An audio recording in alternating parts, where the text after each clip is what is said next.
Bismillahirrahmanirrahim. Assalamualaikum warahmatullahi wabarakatuh. Alhamdulillahi rabbil alamin. Wassalli wa nusallim ala nabiyyina Muhammadin wa ala alihi wa sahbihi ajma'in. Asyhadu an la ilaha illallah ilahul awwalin wal akhirin. Wa asyhadu anna Muhammadan 'abduhu wa rasuluhu al-mab'uutsu rahmatan lil 'alamin. Allahumma shalli 'ala nabiyyina Muhammadin wa 'ala alihi wa sahbihi wa man sara 'ala hadihi wa man ihtada bi sunnatihi ila yaumiddin. Amma ba'du. Ma'asyiral muslimin, jamaah Masjid Abu Hasan yang insyaallah dirahmati dan diberkahi Allah. Allahumma amin. Pertama tentu kita mengucapkan rasa syukur kepada Allah Subhanahu wa taala di pagi yang cerah ini, pagi yang barokah ini kita bisa berkumpul bermuajahah di tempat yang mulia dalam rangka yang melaksanakan ibadah sholat subuh, dilanjut dengan kegiatan mulia yaitu ta'lim. Kita berharap amal ibadah yang kita lakukan di penghujung bulan Sya'ban ini ya diterima di sisi Allah Subhanahu wa taala. Salam dan salam tentu kita haturkan kepada junjungan kita Nabi Muhammad sallallahu alaihi wasallam. Nabi sallallahu alaihi wasallam berpesan, "Man shalla 'alayya shalatan wahidatan sallallahu alaihi asyara." Barang siapa membaca shalawat untukku satu kali, Allah balas dengan 10 kebaikan. Maka dari itu sebagai seorang muslim ya, kita tidak meninggalkan untuk membaca sholawat, tentu sholawat yang sudah dituntunkan oleh Nabi di dalam berbagai riwayat, baik itu di riwayat Imam Al-Bukhari maupun Imam Muslim. Dan di dalam riwayat lain Nabi juga menyampaikan, barang siapa membaca sholawat kepadaku satu kali, Allah balas dengan 10 kebaikan, Allah hapus 10 kesalahannya, dan Allah angkat derajatnya setinggi 10 derajat. Maka dari itu sholawat ini sebenarnya adalah amalan yang mulia apabila kita lakukan, apabila kita baca sebagaimana dituntunkan oleh Nabi sallallahu alaihi wasallam. Sebelum kita mulai kajian kita tentang putusan dan fatwa problematika sholat tarawih, ini saya secara spesifik menyampaikan tentang sholat tarawih sebagaimana pandangan majelis tarjih dan tajdid. Sebelum itu ya izin saya melengkapi perkenalan dari Bapak Zainur Rahman, Bapak Zainur dan Bapak Parianto ini alhamdulillah kami sudah kenal dengan beliau ketika kegiatan Baitul Arqam di SMP Muhammadiyah Jatilawang. Tetapi kalau dengan bapak-bapak dan ibu-ibu sedoyo ingkang sampun rawuh masjid saat ini, ini sepertinya kita belum kenal. Kalau peribahasa mengatakan tak kenal maka ya, sebagian orang mengatakan tak kenal maka tak sayang. Kalau saya istilah yang berbeda pendapat, tak kenal maka tak aruf, memperkenalkan diri, saling mengenal. Nama saya adalah Abdurrahman Ahmad, SPD, Sarjana Pendidikan. Kemudian saya lahir di Banyumas 15 Juni 1997. Alamat rumah saya di Kerajan, Kecamatan Pegunjan, Kabupaten Banyumas. Ya, kemudian kalau domisili sekarang di Pondok Pesantren Modern Al-Muntazah Muhammadiyah Haji Barang, ya, atau Banjarsari RT1 RW7. Ya, status saya masih sendiri dan hobi saya olahraga. Ini riwayat pendidikan. Terakhir saya menempuh pendidikan di Pendidikan Ulama Tarjih Muhammadiyah Yogyakarta, pimpinan pusat Muhammadiyah, sekaligus juga di Universitas Muhammadiyah Yogyakarta. Jadi di dua tempat. Nah, saya kuliah S1 di dua tempat, tetapi dijadikan satu waktu bersamaan, sehingga ya, di saat itu ada sekitar 245 SKS yang harus saya selesaikan dalam 4 tahun. Alhamdulillah dengan izin Allah, ya, biasanya S1 itu hanya 140 atau 120 sekian. Nah itu ya, dengan izin Allah kami 240 itu bisa selesai dalam waktu 3 tahun 8 bulan. Nah, setelah selesai dari proses pendidikan, dan saya sekaligus menginformasikan kepada Bapak Ibu sekalian bahwa pendidikan ulama tarjih ini itu adalah pendidikan kader yang langsung dibina oleh pimpinan pusat, kemudian fokus dalam pendalaman keagamaan, ya, ketarjihan.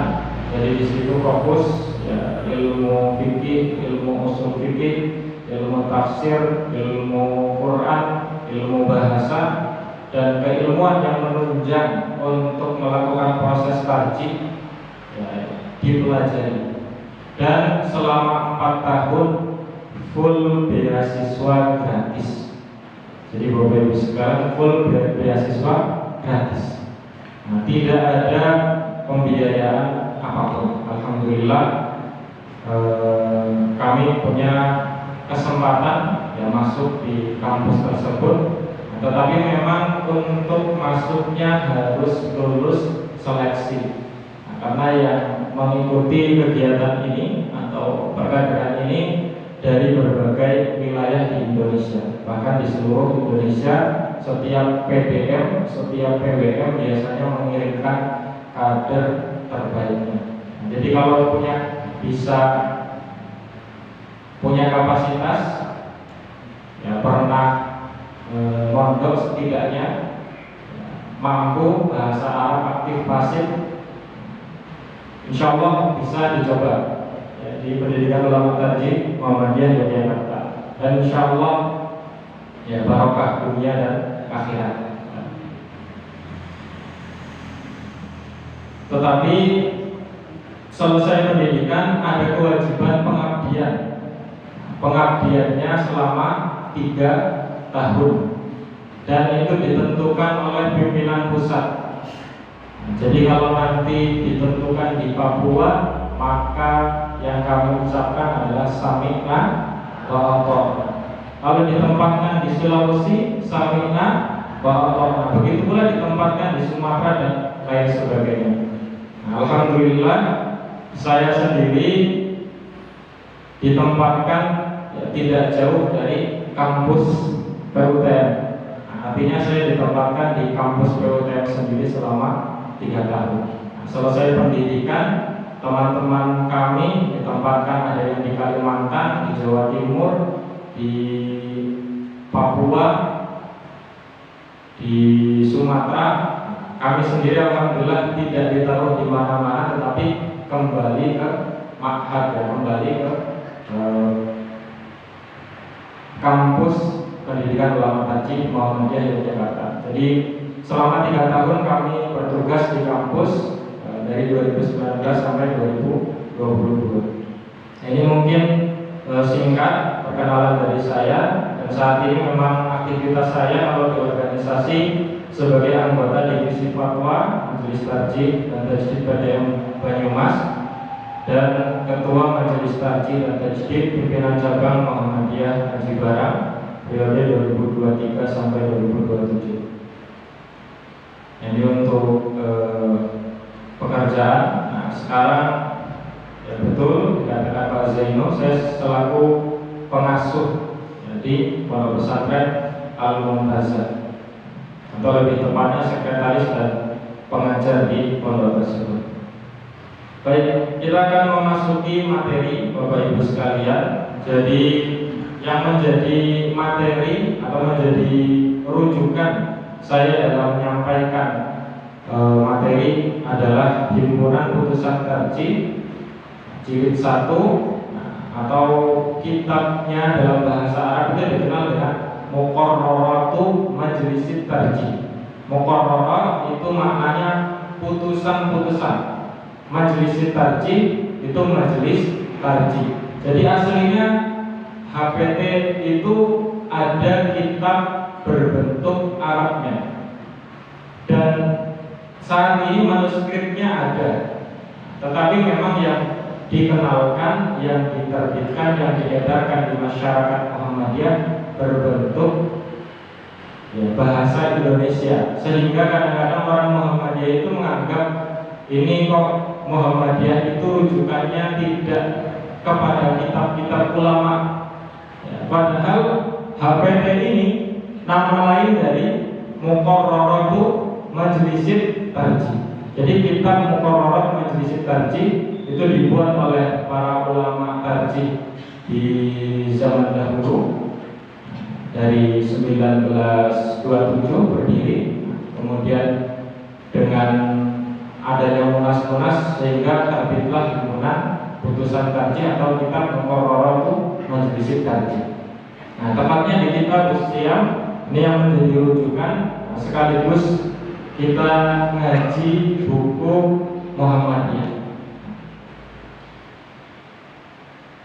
Nah, ini sekilas bahwa putusan muktamar tarjih tentang sholat lain atau sholat tarawih tahun 1968, 1972 dan 1976. Nah, itu membahas tentang sholat tatawwu, ada sholat sunnah sesudah wudu, sholat antara adzan dan iqamah, sholat tahiyatul masjid, sholat rawatib, sholat lail, sholat duha, sholat safar, istikharah, aidain, khusuf, istisqa, dan 11 macam sholat tatawwu tersebut, 2 macam yang telah dijelaskan berikut dalil-dalilnya, yaitu sholat tahiyatul masjid dan sholat rawatib. Nah, jadi dalam putusan tarjih muktamar tarjih ini membahas tentang sholat sunnah. Nah, ini beberapa jenis sholat sunnah. Jadi Bapak Ibu sekalian, misalnya setelah wudu ingin sholat sunnah, itu ada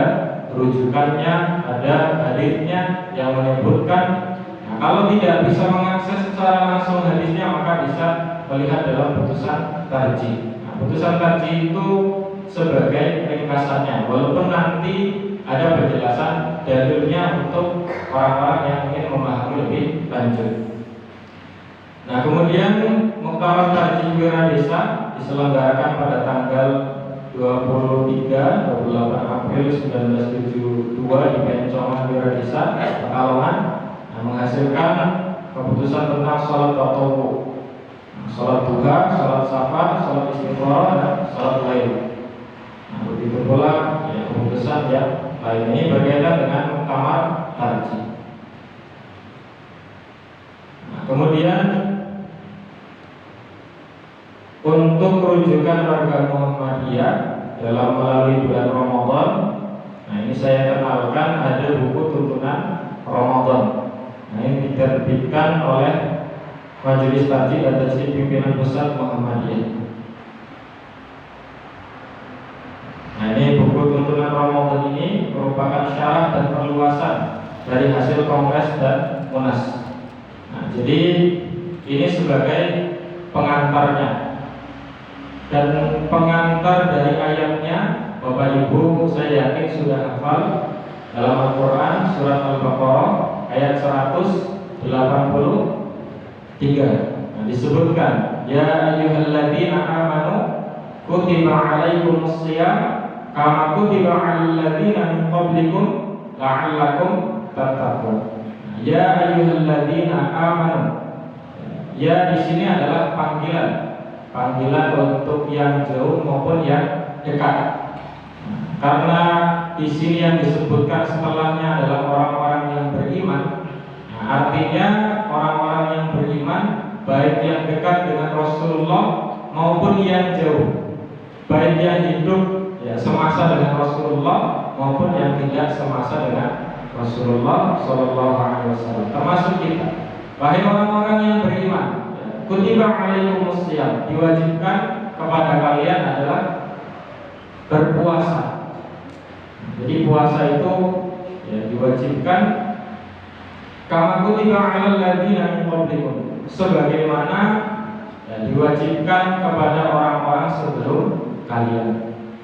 Ini sekaligus kabar kepada kita agar kita tidak merasa berat melaksanakan puasa, bahwa orang-orang sebelum kita juga punya kewajiban melaksanakan puasa. Kama kutiba 'alal ladzina min qablikum la'allakum tattaqun, agar kalian menjadi orang yang bertakwa. Jadi puncaknya adalah tujuan dari Ramadan, dari puasa Ramadan ini adalah menjadi orang yang bertakwa. Maka tepat sekali di awal Ramadan ini kita betul-betul memantapkan niat untuk meraih tujuan, yaitu menjadi orang yang bertakwa. Kalau di akhir Ramadan nanti ternyata takwa kita itu tidak bertambah, maka berarti tujuannya belum tercapai. Tetapi kalau setelah Ramadan atau di akhir Ramadan ketakwaan kita kepada Allah itu bertambah, semakin kuat, maka tujuan dari puasa ini telah tercapai. Dan Bapak Ibu sekalian, dalam ibadah menurut Ibnu Taimiyah itu prinsipnya adalah didasari dengan cinta.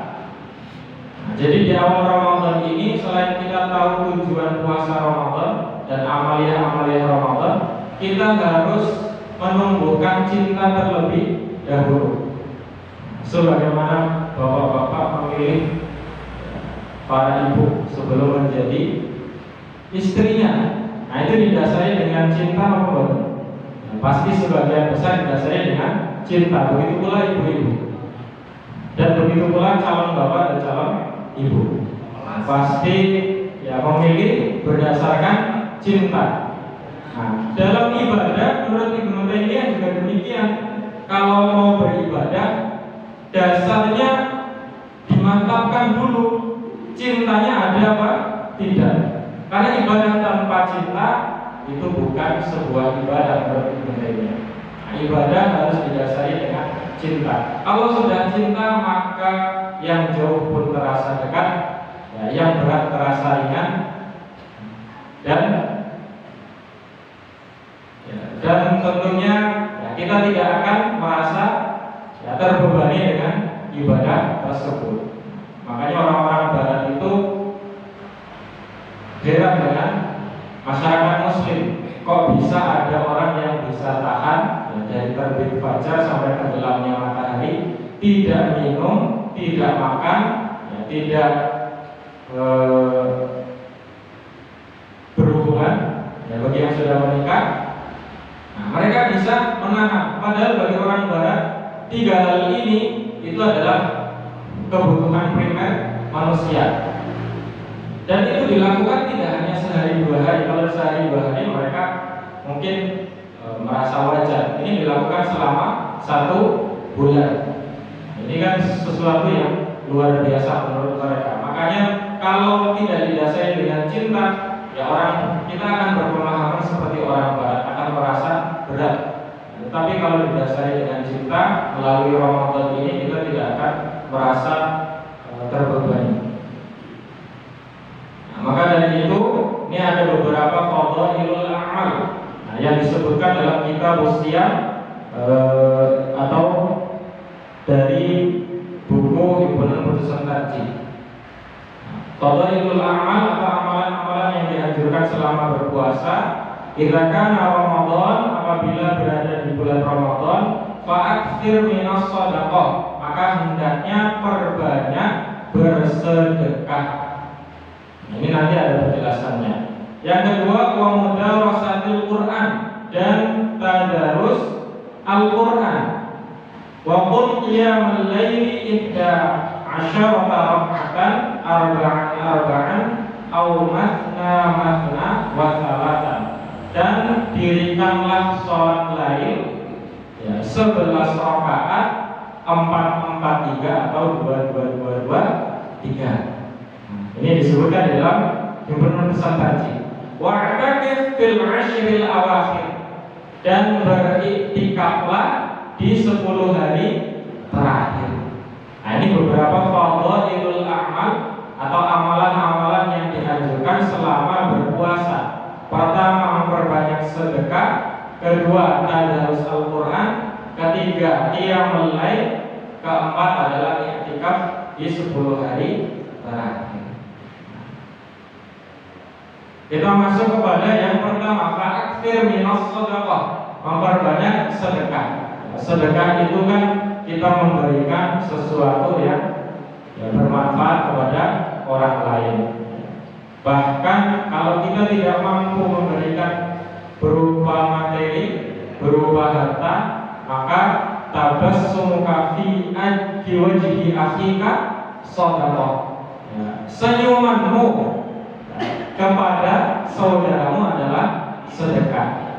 Jadi kalau memang kita tidak punya mal, tidak punya harta, tidak punya sesuatu yang berharga untuk diberikan, maka setidaknya senyuman kita itu adalah sedekah yang bisa kita berikan. Maka di bulan puasa senyuman juga nanti termasuk dinilai sebagai sebuah sedekah.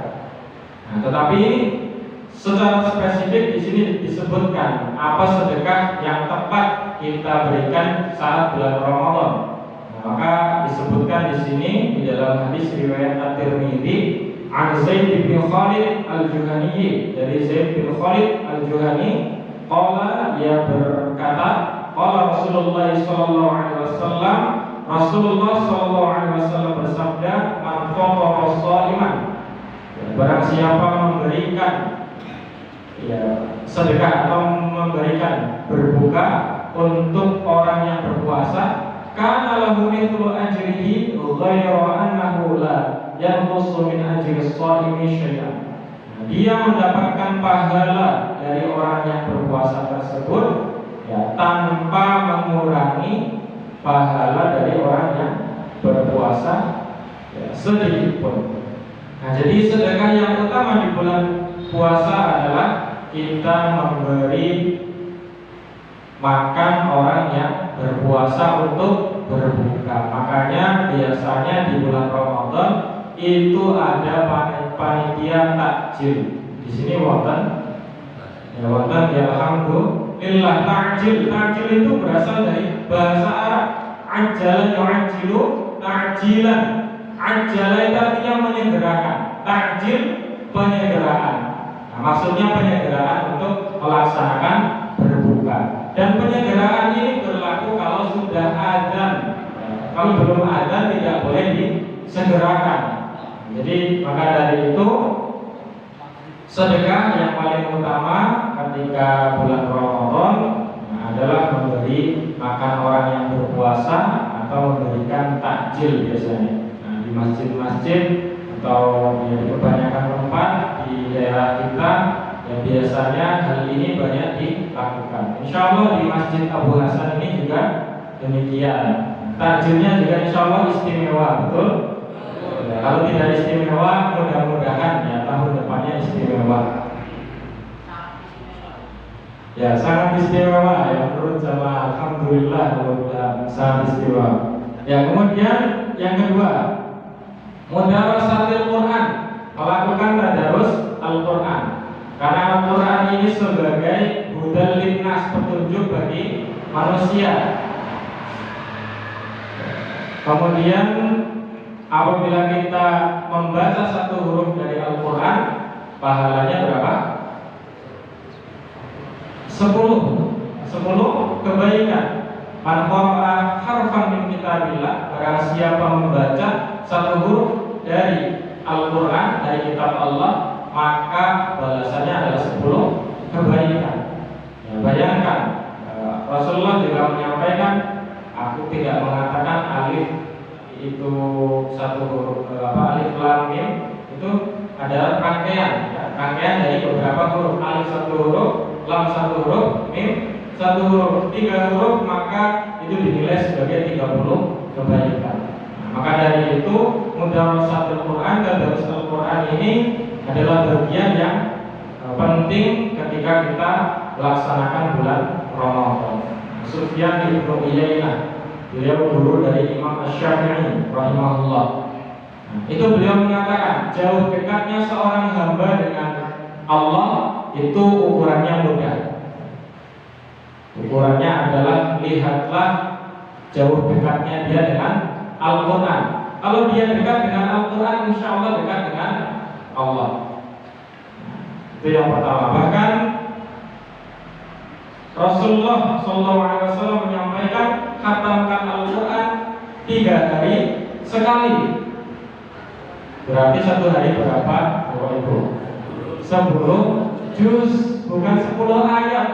Apalagi 1 ayat. Ya kan ada program yang terkenal, One Day One Juz. Nah itu 1 hari 1 juz, itu sudah bagus. Tapi menurut Rasulullah, khatamkan Al-Quran bagi orang yang beriman 3 hari sekali. Artinya sehari 10 juz. Sanggup Bapak Ibu? Bulan Ramadan sanggup? Buatan deh 10 ayat saja Ustaz ya. Kalau 10 juz nanti nggak sempat masak. Nah, ibu-ibu biasanya alasannya seperti itu. Kalau bapak-bapak nanti kalau 10 juz ya nggak sempat ya bekerja. Ya itu logis Bapak Ibu sekalian dan ya bisa diterima alasannya.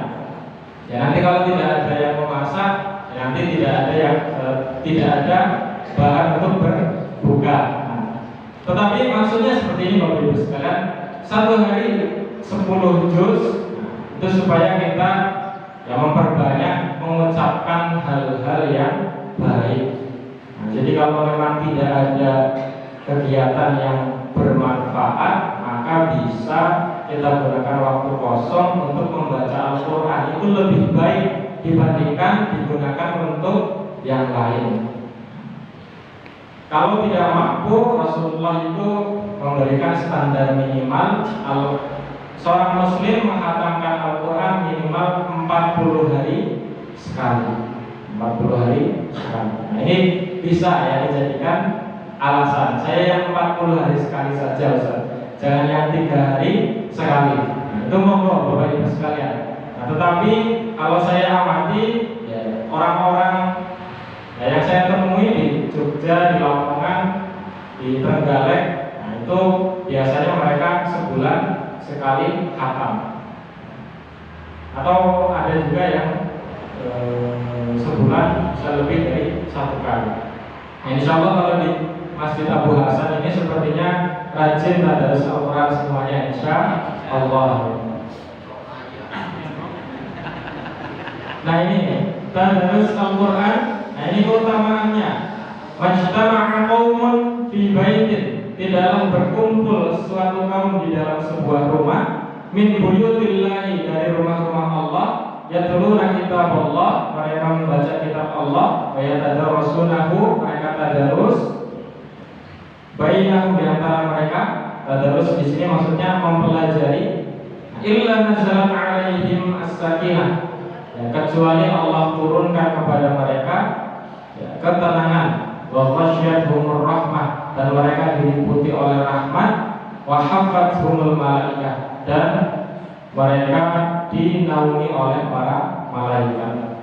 Di sini ada qara'a artinya membaca, ada yatluna artinya membaca juga, tala yatlu, ada tadarasa yatadarasu, itu artinya juga membaca. Tapi kalau tadarasa yatadarasu, membacanya tidak hanya ayatnya ya, tetapi tafsirnya, penjelasannya itu dibaca. Maka tadarus sebenarnya tidak hanya tahapan membaca sampai khatam, tetapi membaca juga penjelasannya, tafsirnya dari ayat-ayat tersebut. penjelasan dari As-Sindi tentang tadarus. Ya. Maksudnya adalah syamilun li jami'i ma yata'allaqu bil Qur'an min at-ta'allum wa ta'lim wa tafsir wal istikshafi 'an daqaiqi ma'ani. Jadi tadarus itu mencakup bentuk semua hal yang ada sangkut pautnya dengan Al-Quran, mempelajarinya, mengajarkannya, tafsir dan mengungkap kedalaman makna yang terkandung di balik ayat. Nah, ini karena waktunya 5 menit lagi, atau ditambah Bapak Ibu sekalian. Nah, saya ini sebenarnya saya taat hukum ya, taat instruksi. Nah, makanya saya tanya dulu, karena ini materinya masih ada. Kalau selesai nanti mungkin sepertinya ini sampai jam 7 Bapak Ibu sekalian. Oh tidak apa-apa, Insya Allah.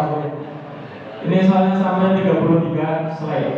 Nah, kita langsung ke sholat lail saja supaya lebih efektif.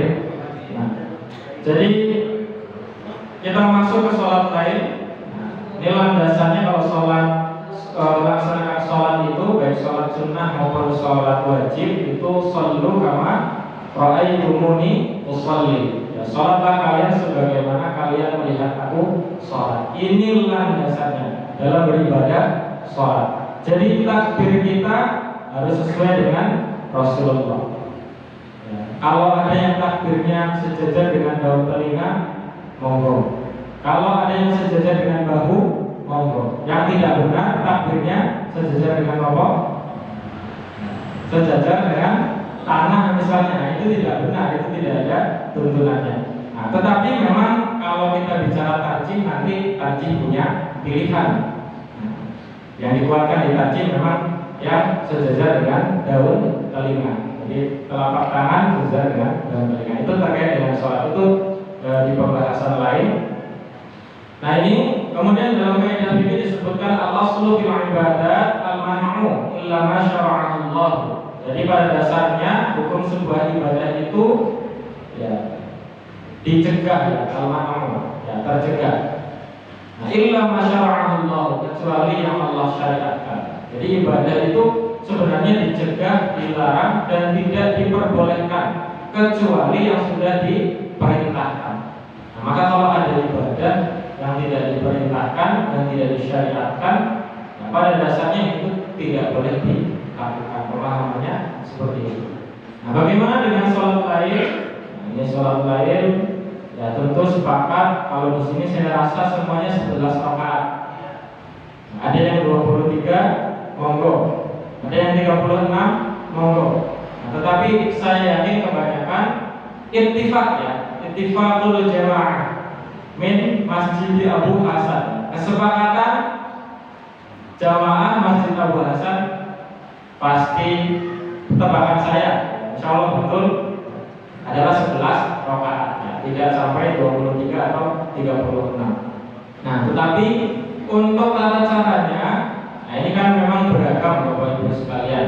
Ada yang formasi 4-4-3. Nah ini dasarnya kuat, diriwayatkan oleh Imam Al-Bukhari dalam kitab Shalat, kitab Shalat Tarawih.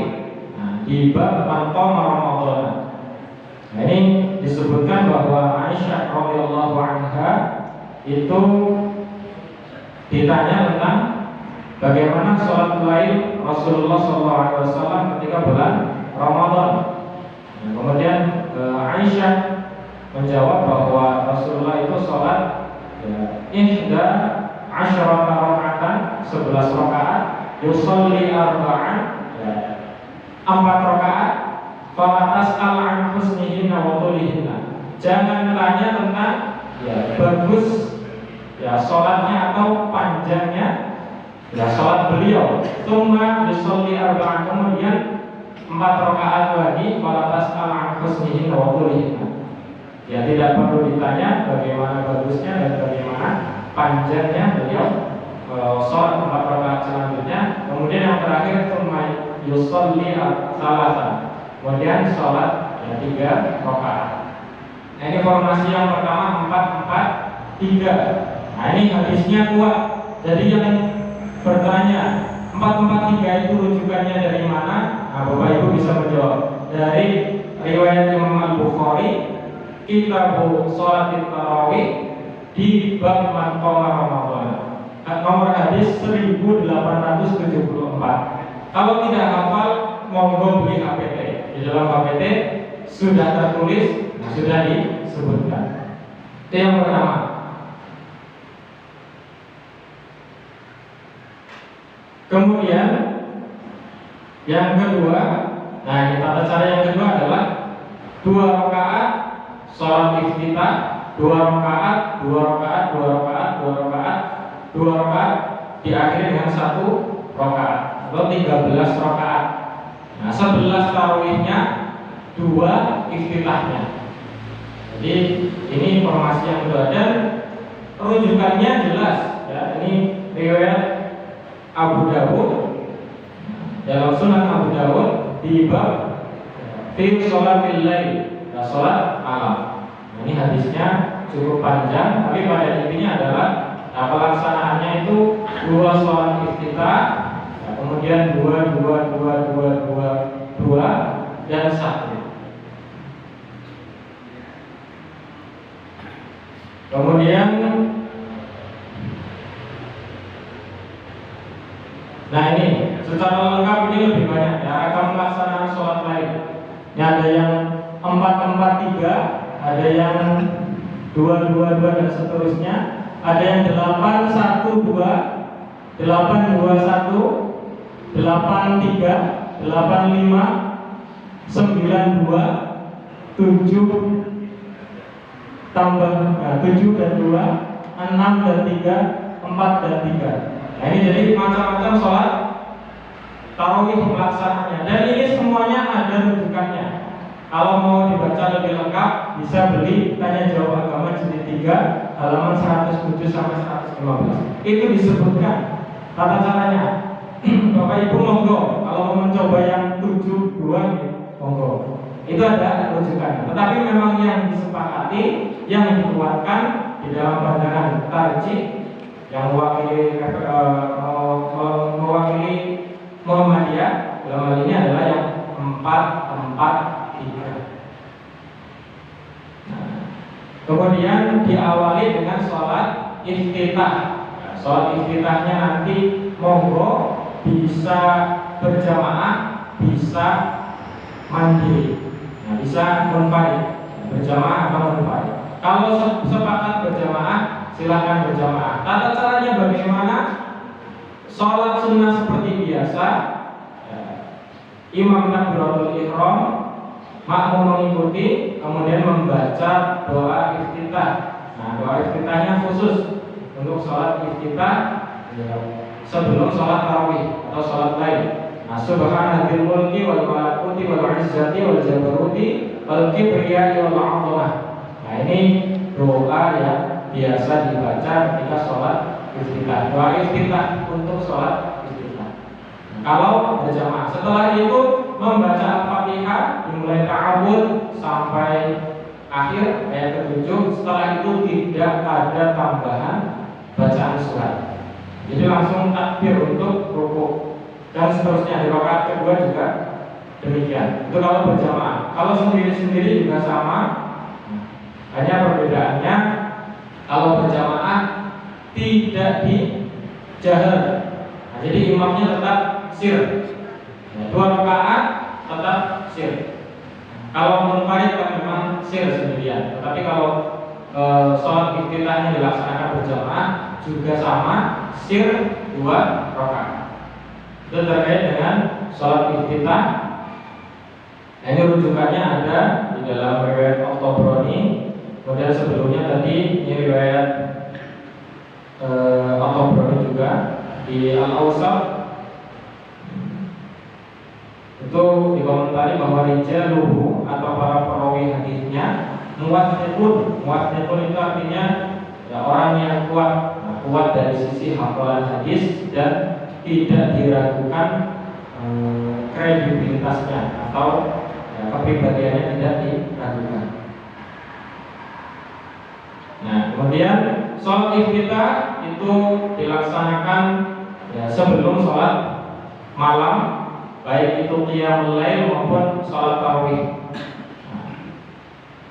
Ini sudah jelas, dan